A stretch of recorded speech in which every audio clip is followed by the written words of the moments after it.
Welcome to the podcast. If you'd like to listen to an ad-free version of this episode and all of our episodes, then search True Crime Today Premium Plus on Apple Podcasts and press subscribe. That's our premium channel where all of our ad-free and advanced episodes live, all in one place. True Crime Today Premium Plus. Search it on Apple Podcasts and press subscribe. Even try it for 3 days free. Not all monsters are under the bed. Some are sleeping next to you. Welcome to Hidden Killers with Tony Bruschi, featuring retired FBI Special Agent and Chief of the Counterintelligence Behavioral Analysis Program, Robin Dreeke. I'm wondering who's going to make the witness list for a crime that, no one really saw. You have the two girls downstairs who I'm sure will probably be called up and probably thrown through the ringer on the part of the defense in terms of what they're going to talk to them about or challenge them about. But what I do wonder about is his parents. I also wonder about the people that Howard Blum talked to, or Blum talked to in creating that book, because if his reporting is accurate, and I have no reason to believe it's not, he talked to a lot of people who talked to the parents, who knew the parents, Kohberger's parents pretty well. And what I got out of it was that the parents kind of felt like maybe it's their son. I know they've made statements saying they are standing by their son. They never said they think he's innocent. They never said they think he's guilty. So I'm not going to put words in their mouth. But, when they're talking to the friends of the parents off the record from what they were telling them, sounds like they kind of feel like, maybe Bryan could have been capable of doing something like this. And how powerful that's going to be. Yeah, and his sister was saying something to the effect as well, I think. Yeah. Because, again, what I thought was really good, I went back and I looked at my notes on that book, which was really good. He did something really original I never thought of before. Again, that's why he's a Pulitzer Prize-winning, investigative reporter. So, of course, he knows how to do these things. Sure.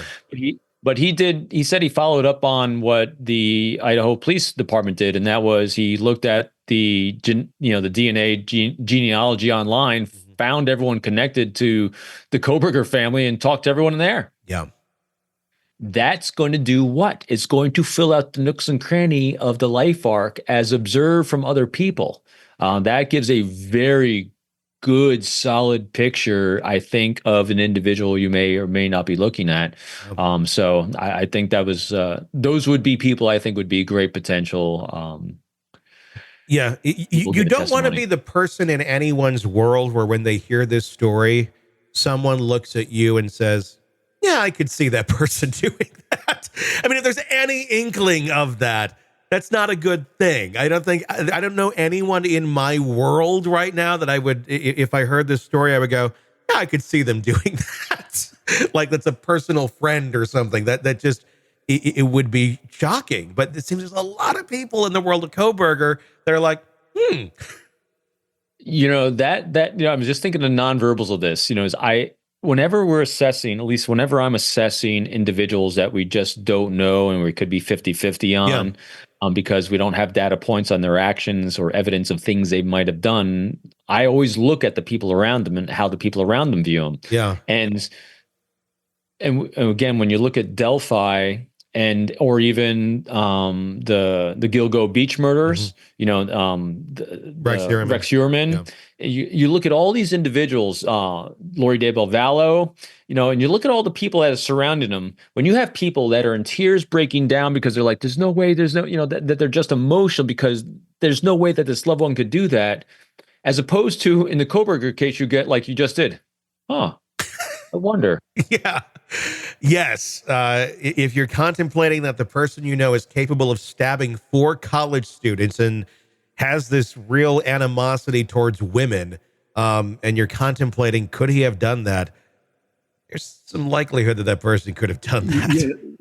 So here's an interesting factoid. It's semi-related, but I'll relate it to the area of just crime in general. Because again, my career was doing espionage cases, recruiting spies and things like that, which is focused 100% on human behavior and assessing behavior. Every time I had an espionage investigation come up, the first thing I did was I looked at the individual and is this person happy or unhappy? Because happy people do not commit espionage. Happy people do not commit crimes.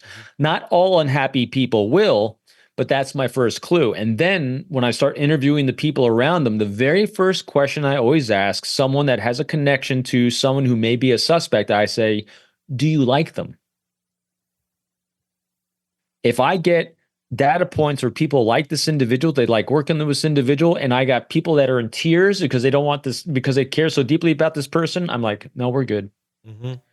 Because that is a very big clue and indication that the likelihood of a behavior arc going down a dark road, granted, people have secret place, people keep shame hidden and they can do these dark things, but darkness and those behaviors inside someone have leakage in other aspects of life. They're either disagreeable, they're resentful, they're wound collectors. All these negative behaviors have leakage in all these other aspects of life. It makes you pretty unlikable. So even on the side inside the bureau where you have Earl Pitts, Robert Hansen, and other people that have betrayed our countries. Robert Hansen was on my squad in New York before I got there. No one liked him. He's an ass. Oh, well, not that all asses commit espionage, but of course, then he commits espionage and it fits because he was very unlikable. He's a wound collector, victim. He saw himself as a victim, and so he's going to seek retribution. Yeah. And so that's why I'm not just looking at the individual, I'm looking at everyone around them in life, because they are the very telltale signs of, do we have healthy relationships with people or unhealthy? Because again, unhealthy doesn't mean they're bad people. It just means that let's look a little more. Yeah. Because happy people do not commit crimes, and generally happy people, positive people with positive aspect about themselves, have healthier relationships. Welcome to the podcast. If you'd like to listen to an ad-free version of this episode and all of our episodes, then search True Crime Today Premium Plus on Apple Podcasts and press subscribe. That's our premium channel where all of our ad-free and advanced episodes live, all in one place. True Crime Today Premium Plus. Search it on Apple Podcasts and press subscribe. Even try it for 3 days free. All right, true crime addicts, let's cut the crap. You're knee-deep in the gory details of your favorite podcast when suddenly a commercial hits like a bad meal. Seriously?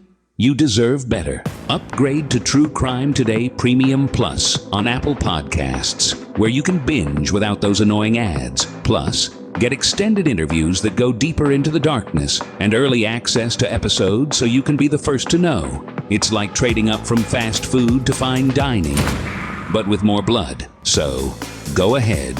Search for True Crime Today Premium Plus on Apple Podcasts. Subscribe and feast on the good stuff.